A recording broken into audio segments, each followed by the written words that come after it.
At 8:27 p.m. on Saturday, April 23, 2005, a user named Joed uploaded a 19-second video.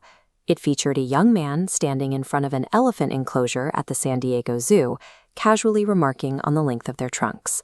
There was no studio, there was no lighting crew, no control room, and no transmission tower broadcasting a signal over the airwaves. To understand why a grainy clip of a zoo trip mattered, we have to look at the digital landscape of the early 2000s. The web displayed on those heavy CRT monitors was largely a static, read-only archive of text and images. Watching a video meant navigating a severe software bottleneck. Viewers had to manually install proprietary external plugins just to load a heavily buffered, low-resolution file. For creators, the friction was even worse. Hosting moving images required significant server space and expensive bandwidth subscriptions. The financial toll locked everyday internet users out of digital broadcasting. Before that 19-second zoo clip, distributing digital media was a complex, expensive nightmare. It was a closed system, controlled by media gatekeepers with the capital to maintain it. This technical friction created a void during major global events. In February 2004, when a controversial Super Bowl halftime show dominated the news cycle, millions of people searched the internet for the footage and found nothing. 10 months later, the 2004 Indian Ocean tsunami struck. Survivors captured critical amateur footage of the disaster, but the internet lacked a centralized, accessible way to share those raw recordings with the rest of the world. Attempting to solve this structural deficiency, 3 former PayPal engineers pooled their resources. On Valentine's Day 2005, they registered a new domain name for $43.99. Their original concept was a video-based dating platform named TuneIn Hookup. They even posted ads on Craigslist, offering women $20 to upload romantic profile videos. Nobody took the money. For weeks, the platform remained entirely empty, and the servers sat silent. The silence proved a point. Users did not want another dating site. They possessed a massive, unmet demand for a tool to broadcast their own lives to the world. The founders abandoned the dating facade. Working out of a makeshift office above a San Mateo pizzeria, they opened the platform to accept any type of video. Their first major workaround targeted the viewer. Instead of forcing users to download proprietary media players, they integrated Adobe Flash into the browser. Since the Flash plugin was already sitting dormant on 90% of consumer computers, playback became instant. But the core technical hurdle remained: how to handle the chaotic mix of file types uploaded by amateur users. The solution was a server-side ingestion machine built on the open-source FFmpeg library. The moment a user uploaded a file, this backend engine ripped apart the unreadable inbound code, reassembling it into a clean, uniform package. This flowchart illustrates the ingestion pipeline. The system automatically began normalizing the frame rates, compressing the audio tracks using the lame encoder, and transcoding every disparate file into a standardized Flash video format. This unseen backend alchemy shifted the heavy computational burden entirely away from the user's desktop and onto the servers. Anyone could upload a video without knowing a single thing about codecs or compression. Removing that friction worked too well. Suddenly, the platform faced a new threat. It was collapsing under the weight of its own rapidly accelerating inbound traffic. To save the site, the engineers deployed a split architecture. Looking at this server diagram, we see the standard Apache HTTP servers designated for frontline tasks, managing the metadata, search queries, and user comments. Meanwhile, the heavy continuous streams of video data were offloaded to dedicated LightTPD servers, engineered specifically to handle massive, high-concurrency pseudo-streaming without buffering. This stable infrastructure allowed users to take the seamless Flash player and embed it directly into their personal MySpace profiles. The embedding feature triggered growth that moved 8 terabytes of data every single day by late 2005. To cover the massive server costs, they secured a $3.5 million venture capital lifeline. Surviving this level of hypergrowth turned a fragile startup into a self-sustaining flywheel that redrew the map of global data consumption. Within a year, the original hardware reached its limit. The platform's gravity was drawing in tens of millions of views a day, requiring an entirely new scale of power to stay online. In October 2006, the founders announced an acquisition. Google bought the company for $1.65 billion in stock. While widely viewed as a financial exit for the founders, the purchase provided something far more crucial. It granted access to Google's global data centers to absorb the bandwidth crush, alongside an army of corporate lawyers to navigate the uncharted copyright laws of user-generated content. The acquisition was the exact infrastructural bailout required to prevent this rapidly expanding global broadcast network from imploding under its own success. Looking at this upload volume chart, the scale of the modern platform becomes clear. Today, the network holds roughly 14.8 billion videos, with over 500 hours of new footage uploaded every single minute. This engineering feat changed the basic economics of media. By removing the cost of entry, the platform enabled niche creators to bypass the production budgets and broadcast towers that once gave television networks a monopoly on the public's attention. As the tool matured, it grew into a centralized, algorithmic giant, wielding power over the shape of culture and the flow of information. Yet, if we rewind past billions of hours of political revolutions, scientific discoveries, and digital noise, we arrive back at April 2005. This global architecture, capable of serving billions of hours of video every day, was ultimately built to serve a single, simple desire: the need for everyday people to be seen. In 2004, the internet was a fractured landscape. Sharing a video online required navigating a maze of clunky hardware and isolated networks. If someone managed to record a clip, sending it meant battling arbitrary file formats, missing codecs, and desktop media players that routinely crashed when trying to open unfamiliar files. This digital friction isolated the world during major global events. When the Indian Ocean earthquake and tsunami struck later that year, millions of people were entirely unable to locate or view footage of the destruction. A small team of engineers in California realized the problem wasn't consumer interest, it was the computational burden required to process video. To fix this, they shifted that processing work away from the user's local machine and onto a centralized back-end server. Before this intervention, the web functioned as a static archive of downloaded files. To turn it into a living broadcast, someone had to eliminate the physics of digital friction. The team integrated the open-source FFmpeg framework. This library enabled the backend to instantly parse and decode hundreds of obscure proprietary video formats on the fly. Next, they employed a specific engineering hack.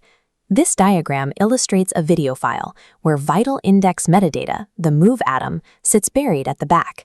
Engineers ripped that block from the end, forcing it to the absolute front. This allowed immediate playback before the file finished transferring. They delivered these optimized files through the Adobe Flash Player plugin. Since Flash was already installed on 90% of consumer computers, viewers no longer needed to download or configure external media players. This streamlined pipeline went live, and on April 23, 2005, co-founder Jawad Karim tested it by uploading a 19-second clip of himself standing in front of elephants at the San Diego Zoo. By abstracting the complex physics of video compression into a single, effortless button, the founders opened a viral floodgate that their infant startup lacked the physical resources to sustain. Frictionless sharing immediately altered consumer behavior. Early hits like Lazy Sunday spread because YouTube allowed users to embed the video player directly into third-party sites, utilizing MySpace's social graph to find a mass audience. The resulting growth was staggering. Within months, the platform was streaming 40 million videos and consuming 200 terabytes of data every single day. This chart tracks the financial cost of their success. The steep upward curve represents their transit bills owed to Limelight, rapidly approaching $1 million a month. Because the platform had no initial advertising revenue, this burn rate created a widening gap that threatened bankruptcy. To keep the servers running, co-founder Steve Chen resorted to a desperate personal gamble.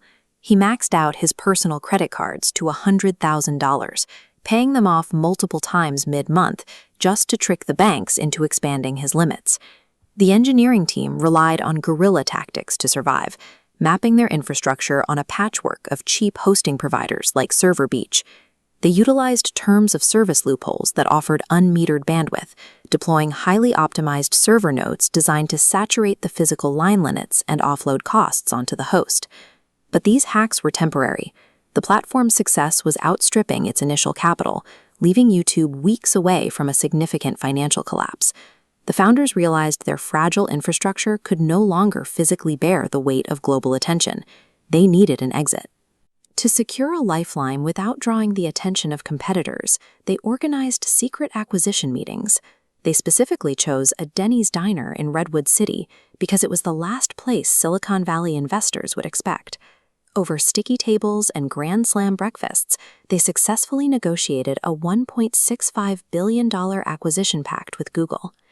The acquisition granted the platform immediate access to Google's massive server infrastructure, providing the physical capacity required to keep the service from collapsing.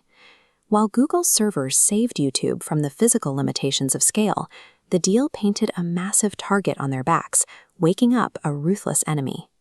Traditional media conglomerates viewed this user-generated broadcast network as a massive piracy threat, echoing the legal battles of Napster. This corporate panic climaxed when media giant Viacom filed a $1 billion copyright lawsuit, demanding damages that threatened the platform's complete destruction. YouTube relied on the DMCA's safe harbor clause, which shielded platforms from liability for user uploads. But to maintain that shield against a billion-dollar threat, they could no longer rely on manual takedown notices.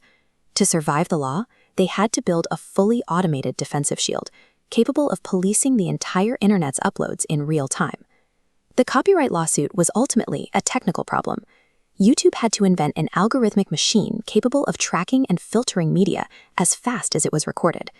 This diagram displays the mechanics of Content ID, an algorithmic auditory fingerprinting system. The system silently extracts the DNA of every single frame of uploaded video, slicing it into data points and cross-referencing it against a global database to find an exact match. This automated technical shield turned the platform into a legitimate enterprise, eventually generating more annual revenue than any major television network.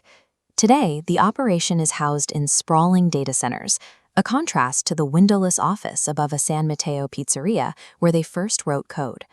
YouTube moved past its origins as a scrappy video dating experiment. Today, it's a global repository, processing hundreds of hours of footage every minute and anchoring the modern attention economy. In October 2006, the future of the internet's largest video platform was decided at a Denny's diner off Highway 101. Executives from Google and Yahoo met with YouTube's founders here, hoping to remain unrecognized. Susan Wojcicki, then a lead executive at Google, advocated for the purchase. She presented traffic data showing that Google's own video product was falling behind YouTube's rapid growth, and argued that an acquisition was the only way to secure the market. Larry Page and Sergey Brin faced a choice: continue funding a failing internal product, or spend over $1.5 billion to buy their primary competitor. Following 5 days of intensive, secretive negotiations, Google announced it would acquire YouTube for $1.65 billion in stock. The deal provided YouTube with the capital and legal protection it needed to survive. However, Google now owned a technical infrastructure that had grown faster than its original engineers could manage, with the back end approaching its hardware limits. Behind the website's explosive growth, the physical hardware struggled to stay online. Millions of users were taxing a stack never designed for long-term stability. The platform relied on a single master MySQL database to process every comment, view, and like. This monolithic setup faced a massive write load that pushed individual servers toward their breaking point. Attempts to distribute the workload caused significant lag. Backup systems simply could not synchronize fast enough to keep the user experience consistent. This scaling crisis threatened the site's availability. Without a method for managing planetary scale data, the infrastructure would reach total failure. Google integrated YouTube into its warehouse-scale computing infrastructure, where thousands of servers generate immense heat and demand specialized management software. To solve the database bottleneck, YouTube's engineers developed Vitess. This was an intelligent clustering layer designed to wrap around the failing MySQL databases and manage them as a unified pool. This diagram shows how Vitess utilizes horizontal sharding. It intercepts incoming traffic and divides data across multiple database instances, allowing the system to handle massive traffic without overwhelming a single server. Even with the database stabilized, video transcoding remained a bottleneck. Standard computer processors consumed massive amounts of power and were too slow to compress raw uploads into multiple resolutions for different devices. Google's solution was to forge custom hardware. They designed application-specific integrated circuits called video transcoding units, or VCUs, to handle the mathematical work of video compression. Hardwiring these processes directly into silicon made the data centers 30 times more compute efficient. Achieving this scale required Google to move past general software and build bespoke physics into their hardware. While engineers addressed the hardware, the platform faced a legal challenge that threatened its existence. In 2007, Viacom filed a $1 billion lawsuit for copyright infringement. Viacom alleged that YouTube was profiting from unauthorized clips of its television shows and claimed the platform was not doing enough to proactively prevent piracy. This represents the DMCA's safe harbor provision, protecting service providers from liability for user uploads if they rapidly remove infringing content. But Viacom argued YouTube's general awareness of widespread infringement disqualified this protection, citing internal emails as evidence. Judge Louis Stanton eventually ruled in favor of YouTube. He established the specific knowledge standard, which requires copyright owners to identify individual infringing clips rather than relying on a platform's general knowledge of its users' behavior. This legal victory preserved YouTube's operations and established the shield protecting the modern user-generated internet. Winning the lawsuit was only a partial solution. To scale, Google had to find a way to automate legal compliance for millions of hours of video uploaded daily. They invested $100 million into Content ID, an automated digital fingerprinting system designed to proactively manage copyright claims. Every uploaded video is scanned to generate a unique digital signature, or fingerprint, from its audio and visual data. This signature is compared against a database of billions of reference files provided by rights holders. The matching algorithm can identify copyrighted material even if the uploader has cropped or edited the footage.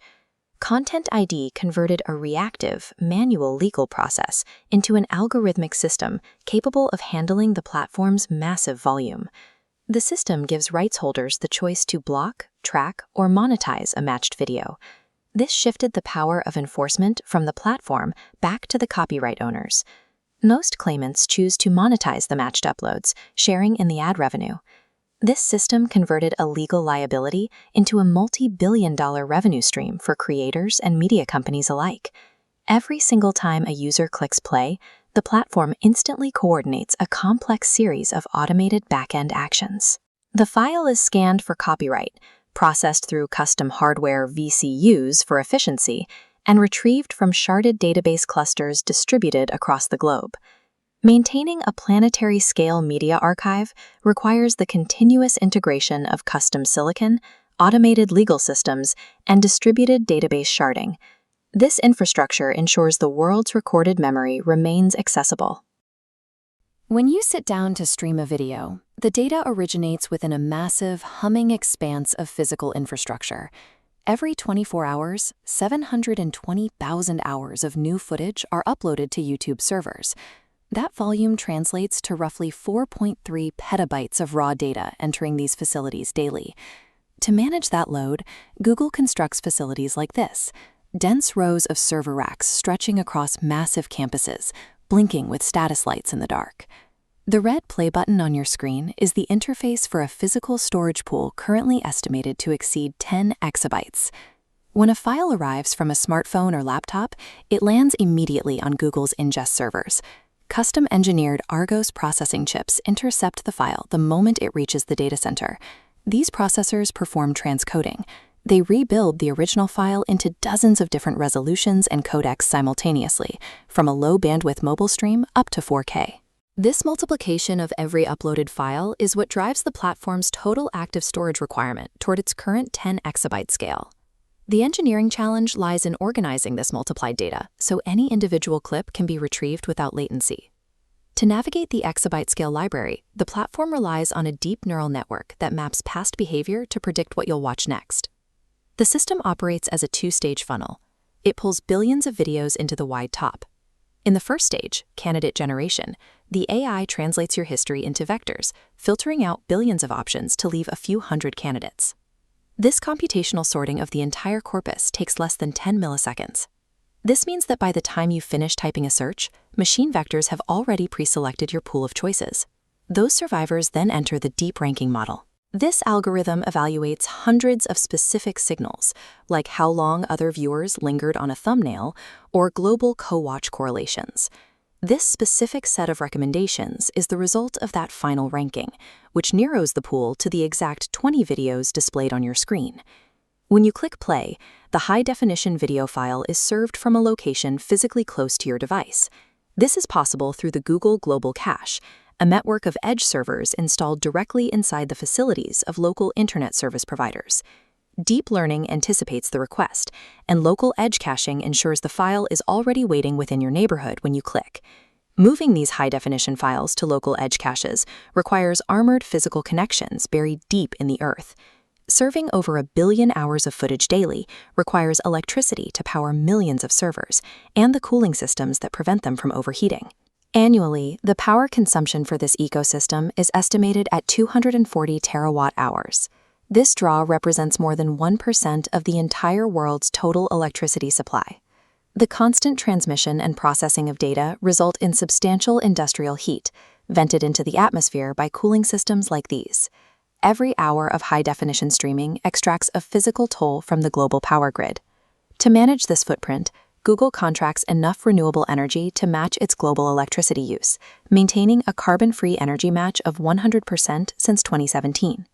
As data demands grow, the company has begun contracting nuclear energy from multiple small modular reactors to ensure a steady, carbon-free supply of baseload power. This distributed system operates continuously in the background of modern life, connecting billions of people through silicon and fiber optics. Global media consumption is now dependent on the immediate reliability of this physical machine. The platform functions as a planetary-scale industrial infrastructure, consuming over 1% of the world's power to maintain the world's largest video archive.